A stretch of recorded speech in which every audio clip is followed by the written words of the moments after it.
Hi, everyone, and welcome to a very special episode of Experience Insiders. I'm Alicia Esposito, Vice President of Content for Retail Touchpoints, and I am thrilled to have on the line with me right now Katie Mullen, who is Chief Customer Officer of JCPenney. Katie, thanks so much for taking the time. Alicia, thanks for having me. I'm excited to be here. And I'm so excited to get into everything that JCPenney is doing, all of the plans in store, the evolution of the experience. But first, for those watching, I always love to ask folks about the day-to-day, what their role entails, how they define it, because I feel like it always varies so much depending on the brand and, of course, the individual. So let's start there. How would you define your role as Chief Customer Officer? And most of all, what are the goals and the requirements for success in your mind? Sure. So I think there's a lot of different ways to answer that question. I think the sort of most cut and dry functional answer is I'm responsible for all things e-com, digital, product management, and marketing as the Chief Customer Officer. But I think that's really the less fun version of the answer.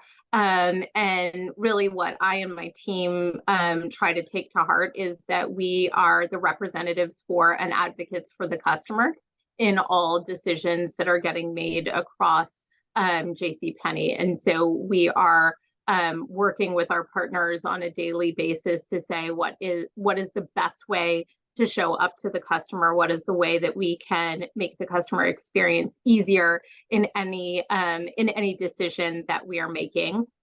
And we really stay focused on sort of a singular mission, which is earning the right to the customer's next trip. So we want them to have as good an experience as we could possibly offer them, such that when they are thinking about the next time that they need to buy towels or that they want to go back to school shopping for their kids, that we're the first place that they think of because we've earned the right to that next trip with them. I love that idea of earning the right, because I feel like consumers, not only do they have so many options, but as far as our day-to-day goes, like, we are strapped for time, we are strapped for resources, we are feeling the heat in so many ways. So to recognize as a brand that you have to kind of earn your place in their hearts, their minds, their wallets, I think is a really core component of how you think about the customer experience and the investments you make. And I know that idea, that concept of earning the right came up as JCPenney unveiled the Make It Count strategy, which has so many different elements. It really represents, I think, the big mission for the brand moving forward. So I'm curious, how did you leverage consumer insights to guide the broader vision and the goals for Making It Count? Because your job is to be a champion for the customer, right? So how does that all come to life? Absolutely. Well, Alicia, I think it was an interesting journey for me. So I joined JCPenney just about 2 years ago, and a lot of folks were looking for us to do a reinvention and reimagine what JCPenney will look like going forward. And and a large part of the leadership team was really committed to listening to the customer before coming forward and saying, like, this is the answer, this is what we are going to do. And we've been around for 120 years. So there's an awful lot of longevity of connections that our customers have to the brand and to the company. And we really needed to understand what those things were that mattered most to our customer. We did research with 11,000 customers. So it took us a good 6 months to go out, talk to people face to face, do quantitative consumer research, qualitative consumer research. And we kept coming back time and time again to the same themes. And the nice thing for me, as someone who really thinks about how do I deliver customer experiences, how do I really make sure that the invitation and the party match, is that the things that the customer kept coming back to about why they shop with us today, what they are looking for, what they care about, were really incredibly consistent with the DNA of the company for the 12 decades that preceded my arrival here. And so a lot of what we did with Make It Count was really focus on excavating and bringing back those things that we had always stood for. And so we internally in the building call it a recommitment. We didn't reposition the brand, we recommitted to the set of things that customers had known us for. And intentionally, we tried to up our game by doing some of those. So we defined 4 pillars that continue to drive our behavior and our decision making, the investments that we're making, as you mentioned, and those are making fashion truly accessible. We use that fashion term intentionally because it does hold us to the high standard. Our customer isn't looking for 5 seasons ago fashion; they're looking for what's current and relevant today. Whether that's in the clothes that they're wearing, in the fashion for the face that we have in our beauty business, and so on. And so really standing by that commitment to make fashion inclusive and accessible. And that is truly in our DNA from the beginning of our history. We also created a pillar that I think will resonate with our customers because it has continued to resonate with our associates and certainly did in the consumer research, which was really about being genuinely rewarding. So we're not out to just give the customer great value in every purchase. We do want to give the customer great value in every purchase, but we want to reciprocate the loyalty that they're showing to us. And so we want to make sure that that experience is rewarding financially, but it's also rewarding emotionally. And that's a big piece of what we do in the store experience. And of course, we have other pillars that are incredibly important to us. Standing with our communities, we have, since our founding as the Golden Rule store, been really focused on standing with our communities. And so, again, these are recommitments to things that we've always heard from our customers as mattering to them, and they've always been part of our DNA. We're just shouting about it now when we might not have been before. I love that. I love that idea of recommitting to those pillars and to those values, because I feel like sometimes in the industry there is that need to constantly keep pace with your competitors and move incredibly fast. It's like sometimes people kind of lose sight of, what really makes their brand shine and really makes their brand stand out at a fundamental level. And I do want to dig in on the in-store experience side of this, because I feel like for JCPenney in particular, the store is very core to that experience, even though digital is still, a growing presence and influence on the customer. There's something about going to that store, right? So can you expand upon, how the store is showing up in this make it count strategy, but specifically how JCPenney's suite of in-store services come into play? Because I know you guys, bring services and those deeper experiences into the environment as well. Yeah, it's always fun for me to get to talk about our services and our in-store experience, because in many cases we've been doing the hot thing that everyone in retail is looking at, but we've been doing it for decades, and we're like, yes, of course, we understand, we know. So look, we have almost 700 stores across the country. And in every one of those stores, we have an experience that we are working to deliver that is relevant to the community that we serve in that area.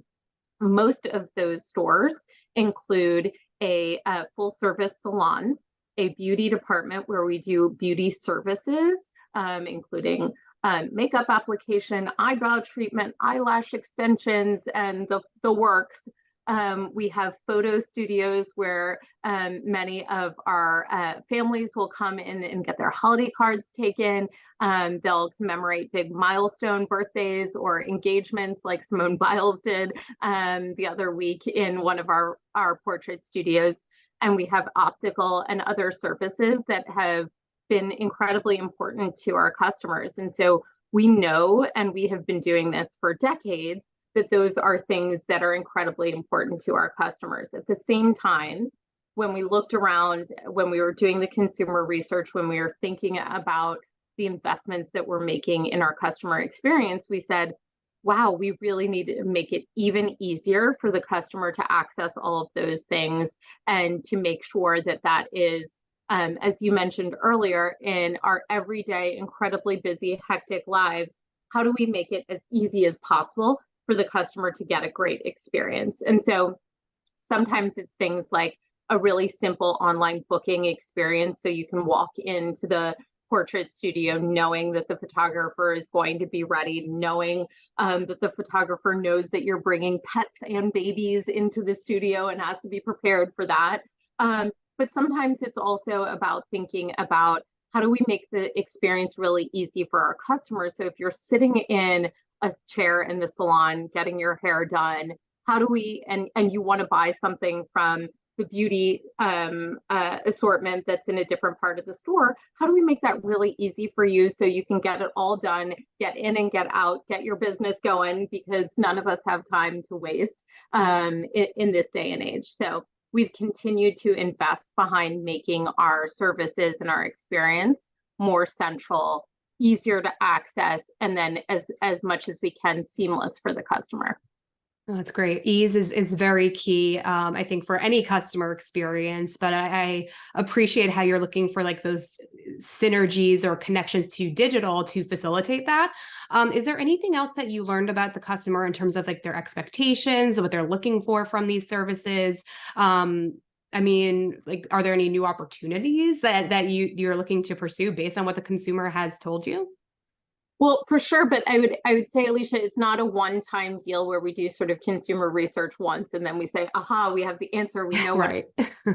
So we're always working with our customers to understand what are the services and experiences that they're looking for. So I'll take our beauty services and our salon as an example.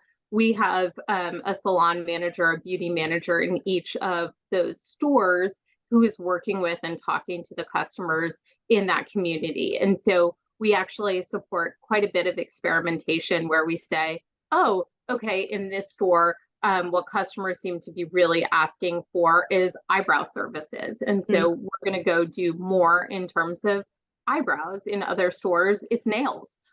Customers want to have a great place to get their nails done when they are also getting their hair done. And so we actually do on a regular basis a ton of experimentation, and we introduce new services. We see how the customer responds to those. For the ones that the customer votes for, we roll those out across the fleet. But I'll give you another example that's just quite timely. We have a whole set of services in partnership with one of our skincare brands, Murad. And so we were looking at different new services in partnership both with our customer, but also we go to our brand partners and we go to companies and others in the industry and we say, what are you seeing? What are you doing? What would you recommend for our customer?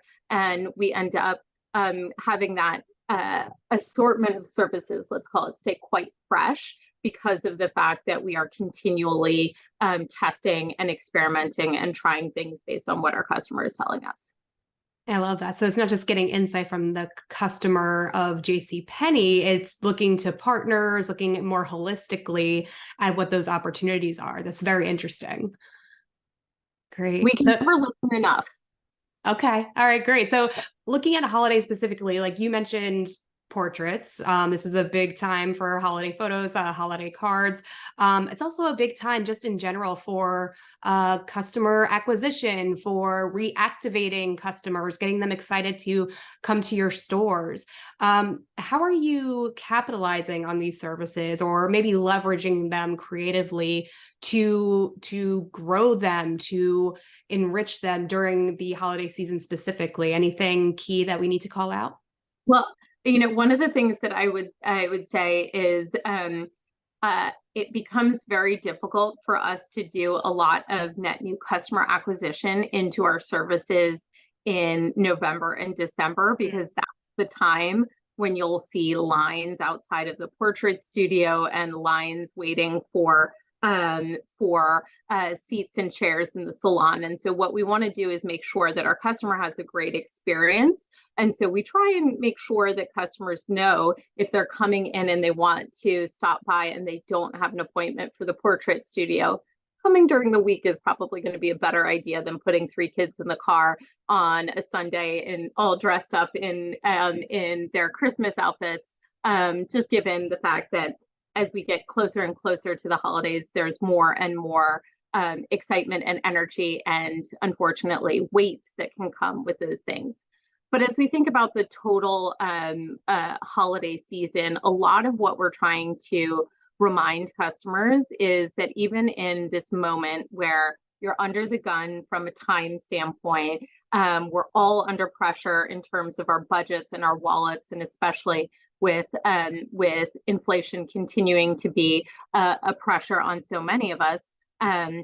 We can look for fun and joy and excitement in the moments that we have. And so one of the things that I challenged my team to do this year is say, how do we bring the fun back to some of the deal shopping that is such a big part of the November part of the holiday season in particular. And so we said to ourselves, what would it look like if we made Black Friday fun again? And so we started thinking about different games and challenges that we could do with our customers. We have the Penny Prepper Challenge happening right now, where we're putting teams, families head to head against one another with $300 to go make their holiday season great.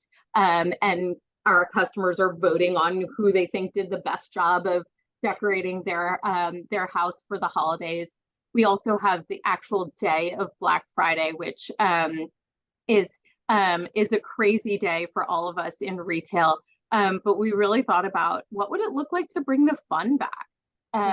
So it's not just deals. We have giveaways throughout the day. We have all kinds of activations. People can come in and get commemorate their Black Friday at the portrait studio and get a free photograph of the group that they're shopping with. We give people crazy tips about how to make sure that they get the best deals and that they're primed to stay hydrated during a crazy shopping day. And so we're doing a lot of things really focused on those experiential elements with a specific focus on bringing some fun back, because we all know what the world feels like and looks like right now. And I think everybody could use a little dose of additional fun and good cheer. I was going to say we could all use a little fun right now. But I love that idea of bringing gamification into play, bringing even community into play as well, not just in the store but online, and kind of creating that cohesiveness and that connectedness, which I think around the holidays specifically, there's a really fun creative opportunity there. But beyond that, as we think about also giving away free diamonds, so free diamonds also help to the fun parts of it. The free diamonds might motivate them. Yeah, absolutely. I mean, even beyond the holidays, right? Just throw some free diamonds at it. But as you think about the future, Katie, I mean, like you said, consumer insights are a part of your day-to-day, right? Your job is to be a champion for the customer.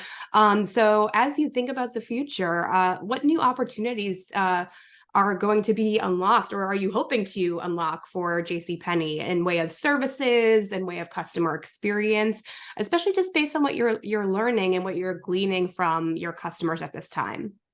Yeah, it's a great question, and one that I feel privileged to get to spend a lot of my time thinking about.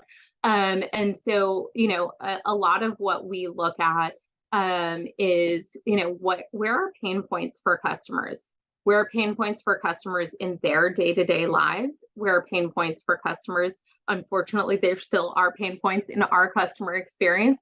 And so how do we sort of systematically tackle those? And so you mentioned one earlier, just being time starved, and the experience that we all have of really feeling like there's never enough hours in the day.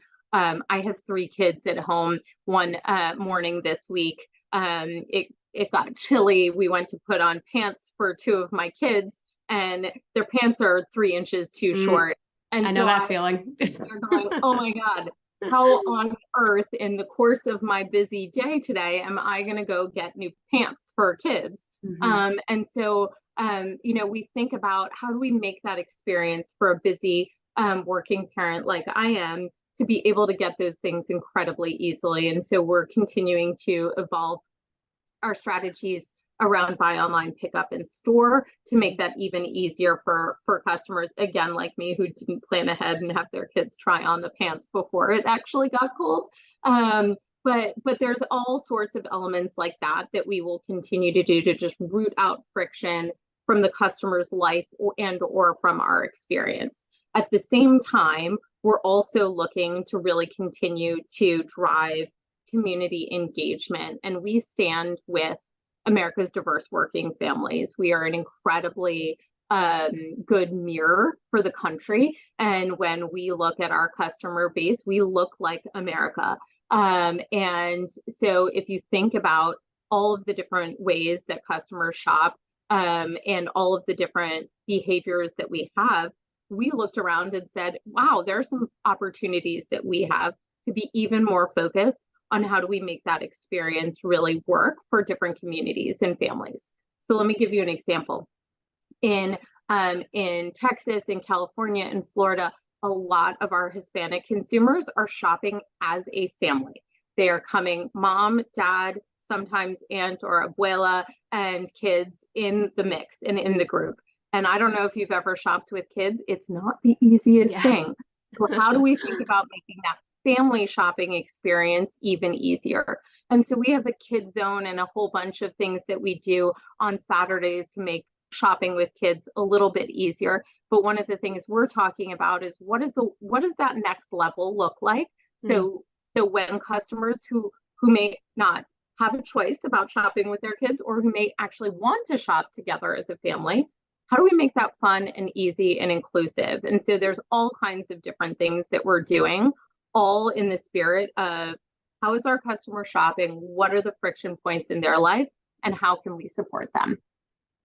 Amazing, Katie. Well, I appreciate you taking the time out to chat with me during this incredibly busy time of year. It's truly enlightening to hear all of the things that you're working on, but of course, what's happening at JCPenney overall. So thank you so much for taking the time out. Thank you, Alicia. It's wonderful to talk about it. And I wish you and all of your listeners a very productive and profitable holiday season. I think we're all looking for the customer to really come back in full force after some quiet months, and really excited about the opportunities for all of us there. Absolutely. Well, folks, Katie said it best.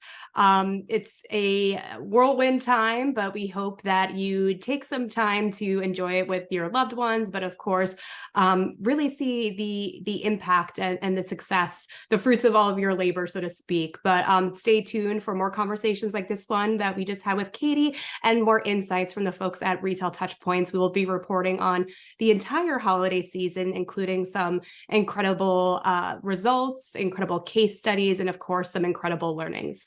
Thanks so much to all of you for watching. We'll see you next time.